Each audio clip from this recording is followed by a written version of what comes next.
এই জন্যই কোরআন আপনার ঈমান বাড়ায়, কোরআন আপনারে সুস্থ করে দেয়, আবার কোরআন আপনারে বিপদে পড়লে বাঁচায় দেয়, ঠিক কিনা? আপনি ডাকাতের কবলে পড়লে কোরআন পড়েন, আপনারে বাঁচায় দিবে কে? বিপদে পড়লে আমরা হাউমাউ করে কাঁদি, ও আল্লাহ গো বাঁচাও গো, কিন্তু বিষ্ণুই পড়তেন ইন্না লিল্লাহি ওয়া ইন্না ইলাইহি রাজিউন। অনেকে বলে এটা মানুষ মরলে নাকি পড়ে, মরার দোয়া না, এটা শুধু মরলে পড়ার দোয়া না, এটা সব সময় বিপদে পড়লেই ইন্না লিল্লাহি ওয়া ইন্না ইলাইহি রাজিউন।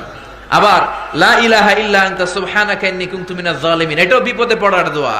আমাদের দেশে এটারে কয় ঠেড়া পড়ার দোয়া, মানে থান্ডার, বজ্রপাত যদি পড়ে, বজ্রপাত হলে আমাদের দেশে এই ঠেড়া পড়লে এটা পড়ে। আসলে কি এটা শুধু বজ্রপাতের দোয়া?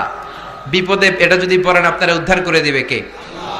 ৭১-এ পাক হানাদার বাহিনী এদেশের লোকদের উপর বেজায় অত্যাচার করেছিল, হিন্দু দেখলেই শুট। এজন্য সব হিন্দুরা কালিমা পড়ে কইতো আমরাও মুসলমান, মুখস্থ বলে দিত লা ইলাহা ইল্লাল্লাহ মুহাম্মাদুর রাসূলুল্লাহ। তো এক পাক হানাদার বাহিনী এক বাঙালি মুসলমানকে ধরছে, এই বেটা মুসলিম আর হিন্দু, তুই মুসলমান না হিন্দু? বাঙালি কে আমি মুসলমান, হাম মুসলমান, সালে কালিমা বাতা, তাহলে তুই কালিমা বল। বাঙালি ডরে কয় লা ইলাহা ইল্লা আনতা সুবহানাকা ইন্নী কুনতু মিনাজ জালিমিন। পাকিস্তানি কয় সালে ইয়ে তো মুসিবত কা কালিমা হ্যায়। বাঙালি কয় হাম তো ভি মুসিবত মে হ্যায়। পাকিস্তানি বলে বেটা এটা তো মুসিবতের কালিমা, বাঙালি কয় আমিও তো মুসিবতে পড়ছি। ৩ পাক হানাদার বাহিনী ৩ দিক দিয়ে বন্দুক ধরে আমারে কালিমা জিগাও, আমার হুশ আছে নাকি? এই জন্য বিপদে পড়লে হাউমাও চিল্লা ফাল্লা না করে সাহায্য চাইবেন একজনের কাছে, তিনি কে? আল্লাহ। এই জন্য আল্লাহ বললেন কোরআন পড়ো, ডাকাতের কবল থেকে বাঁচায় দিবে কে? আমার নিজের জীবনে এক্সপেরিয়েন্স, চাঁদপুরে আমার মাহফিল, ফিরে আসতেছি রাত বাজে ২টা, পিচ ঢালাই রাস্তা, ডানে একটা মোড় নেওয়ার সাথে সাথে দেখি সামনে গাছ ফালায় রাখছে। বুঝলাম ডাকাত চাচারা বসে আছে। তো ড্রাইভারে বললাম কি আর করবো, আস্তে করে তুমি পিছনের দিকে নাও। আমি সূরা ইয়াসিন পড়তে আরম্ভ করলাম, পড়তে লাগলাম। কিছুক্ষণ পর দেখি ডান আর বাম দিক থেকে টর্চ লাইট দিয়ে ফোকাস করে। কিছুক্ষণ পর ডাকাতরা নিজেই এসে গাছের গুড়ি সরাই দিয়ে কে হুজুর যান, কোনো সমস্যা নাই, যান যান। পরীক্ষিত, সূরা ইয়াসিন পড়বেন, ডাকাতের মনকে নরম করে দিবে কে? ওদের চোখের সামনে পর্দা ফেলাই দিবে কে? এজন্য আল্লাহ বললেন ওয়া ইযা ক্বারাআতাল কুরআনা জাআলনা বাইনাকা ওয়া বাইনাল্লাযীনা লা ইউমিনুনা বিল আখিরাতি হিজাবাম মাসতুরা।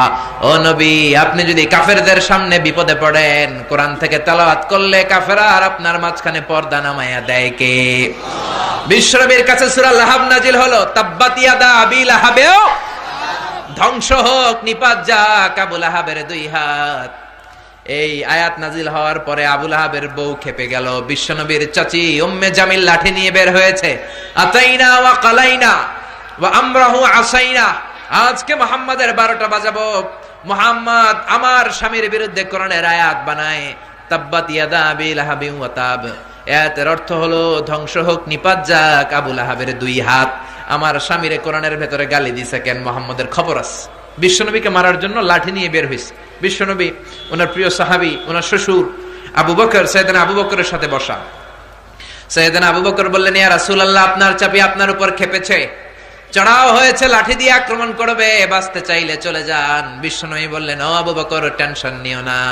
বিশ্বনবী পড়তে আরম্ভ করলেন, ইয়াসিন ওয়াল কুরআনিল হাকীম ইন্নাকা লামিনাল মুরসালিন আলা সিরাতিম মুস্তাকিম।